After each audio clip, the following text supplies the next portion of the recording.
start. So the idea is to have 2 days under our MOU with IGNCA to look at filling materials and retouching techniques and colour matching, and it will be a lot of practical, so you're going to get your hands dirty and you're going to make lots of paints. And we want to really get you to explore different materials and different techniques, and there'll be very subtle differences between one medium and another medium so that you can really evaluate. So we have lots of different surfaces and colours and papers that you can brush out onto, and you'll see that one pigment in one medium has a different covering power and almost a different colour.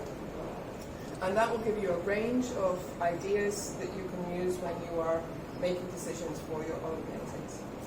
That's really going to be for tomorrow, because today we're going to focus on what underneath the filling, the retouching.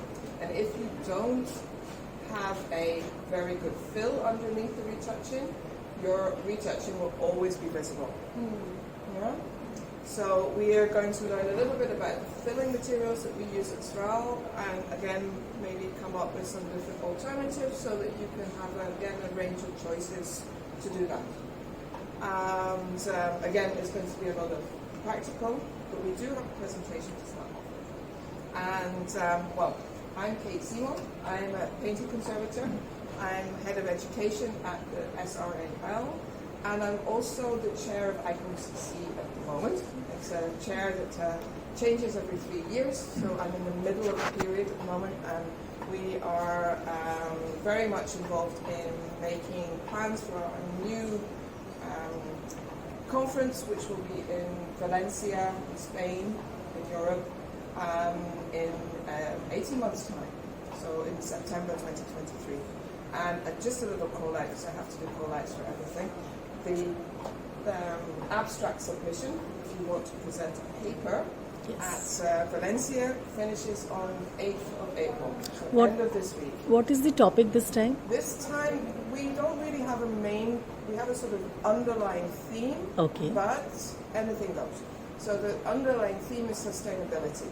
But not just green and economic sustainability, also sustainability of the profession, of the collection, how if you keep putting more things into a collection, do you sustain your collection? How can we retrain the next generation like this, because we need to sustain our profession, but also looking at alternatives for materials. So I very much like coming to India. I always have a lot of good suggestions for natural resources that you can use for anti-fungicides and various things like that. So that's my call out for today, and a little bit about me. If you want to know more about ICOM, about SRAL, come to me through the day and we will really give you. Now, Joanna is also very much part of ICOM, ICOM CC, so I hand over to her now and she can give a little introduction to herself. I work at SRAL as paintings conservator. I'm also assistant coordinator in ICOM CC for working with paintings. And I was trained in Poland in paintings conservation and sculpture conservation. And then I was also at the National Gallery of Art in Washington. And I worked at SRAL for 3 years. I'm very excited about what we are going to do here today and tomorrow. And I can't wait to share and hear about your thoughts on what we are going to talk about. Welcome. Really pleased to have you here. Looking forward to it. Everybody, it's really nice to be here and see so many friendly faces and some that I know well. But this is why we don't choose to make labels. This is my colleague Joanna, and this is Joanna's. It's not her first time in India. It's her second time in India, but it's her first time in Delhi and in this collaboration with IGNCA and the MOU that we have with our institution as well. So maybe I can start with a little introduction to myself and what we're going to do, and Joanna can. So she bought biscuits and chocolates for the workshop. That's her way of taking classes. She's arranging right now. Divisions between, it's not strict, but it's very, we specialize in a certain discipline. And I know here your collections are so vast and so broad that many of you are not going to be such specialists. So we're going to try and give you some tools to work with specific objects, but often, or some materials, often we hope that they will be applicable for a really wide range of things. So the filling materials might be a little bit more geared towards what we call paintings on textile or on wood, but the retouching systems, anywhere where you're using color to mix and to create paint, they will be very useful. So whether it's paper or textile, sometimes you paint on top of textile. I know not with textile conservation, but sometimes there is paintings where you haven't got very much paint and it's there. And also, you know, traditional paintings, whether they're miniature paintings or oil paintings. So we hope that you'll go away with some skills that you can take back to your own projects that you're working on at the moment, not just information that we're passing to you. And we can't do a lot in 2 days. We'll try and pack in as much as we can. So we have got a kind of schedule that we will go through, and as I said, a lot of it's going to be practical, just so we don't want you to sit and fall asleep in hot sunny days, and this is us. So I don't know if we have got this. I wanted to give a short overview. Do we have the projector? Yeah. Here? Joanna and I will put some materials on the table, and then we'll do a demonstration, and then we'll divide into groups, and then Filling you can material. see what you're doing. We are and starting what we with are. filling material. Preparation is going on, and filling materials with tools. Without tools, we cannot do anything. So, it's there.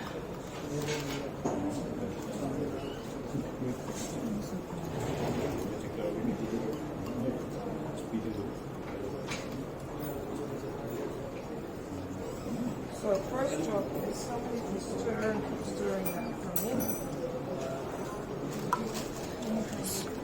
So what are we stirring? I will explain to you in a minute. Okay.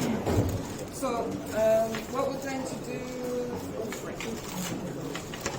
is look at paintings. It's a water-based system, and it's self-made.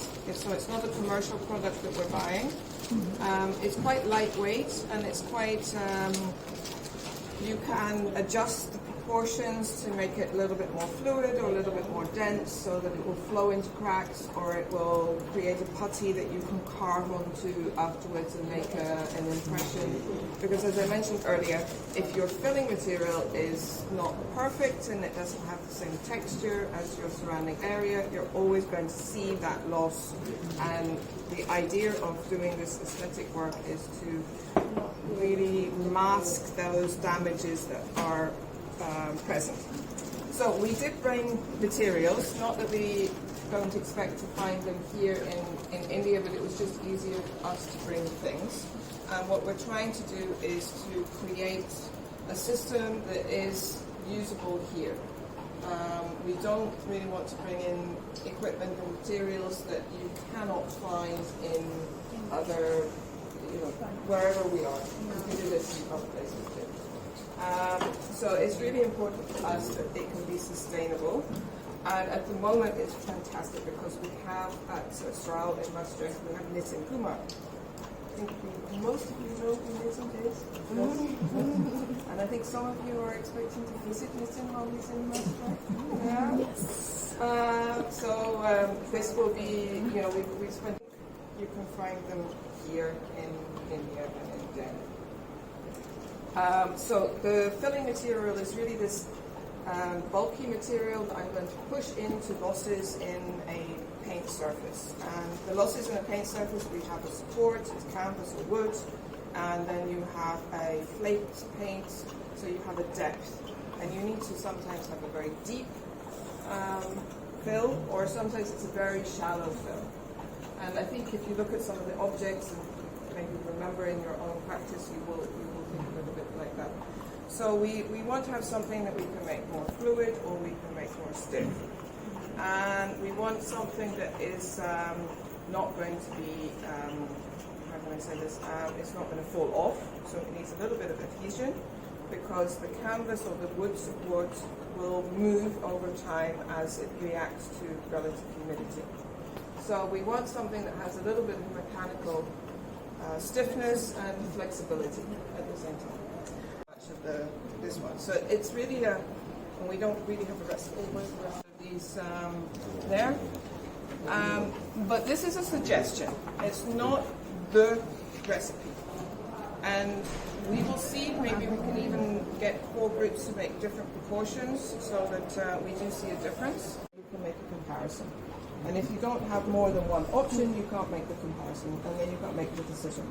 So we will make up this, and then maybe everybody make something with slightly different proportions, and that will be good. Do we have a recipe in mind? So I don't know if you want to tell a little bit about your... We call it the bulking agent. This is the actual filler. It makes the adhesive dense, and for the moment we are suggesting that we use this. It's an aluminium trioxide. Aluminium trioxide. You find it in house paints, so you should be able to find it at a supplier for minerals and powders. But if you don't have this, don't panic. You can substitute this with calcium carbonate or with kaolin. We use chalk last time. Yeah, we use chalk last Thank time. you. But it's good to have a comparison. They will have different appearances. So we do have chalk on the other table, and we can make one up with chalk, and we can make one up with kaolin, and you will see that they go from white to off-white, and they have a little different density when spreading out. But we start with one, and then we can add to get a bigger spectrum of different materials. So now we are preparing with this proportion. We went for them before. She's doing it. Okay, 0. Here is also the It was at level. At this at it will be a different proportion. yeah. Then includes 10 grams of IGNCA, बहुत है ना 20 grams of pilots, and 60 grams of cardamom.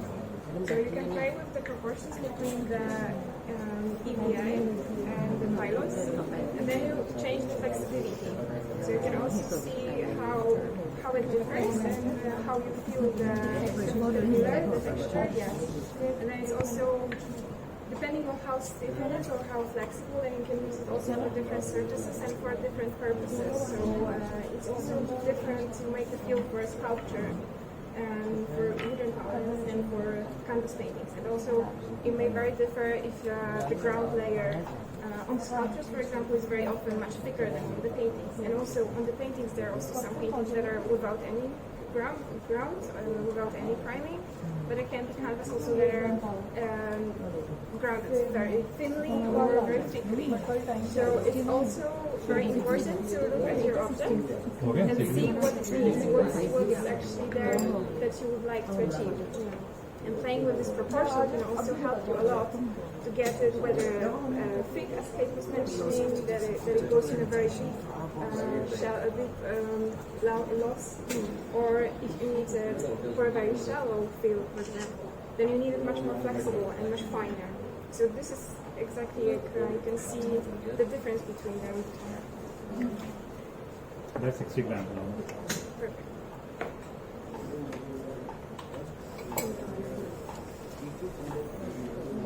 You can break them all apart afterwards.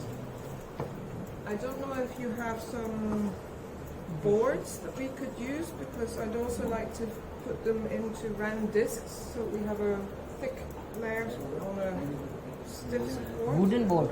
Something wooden. What your background is. My name is Austin, and I'm an architect. I did my master's in art and currently I recently joined IGNCA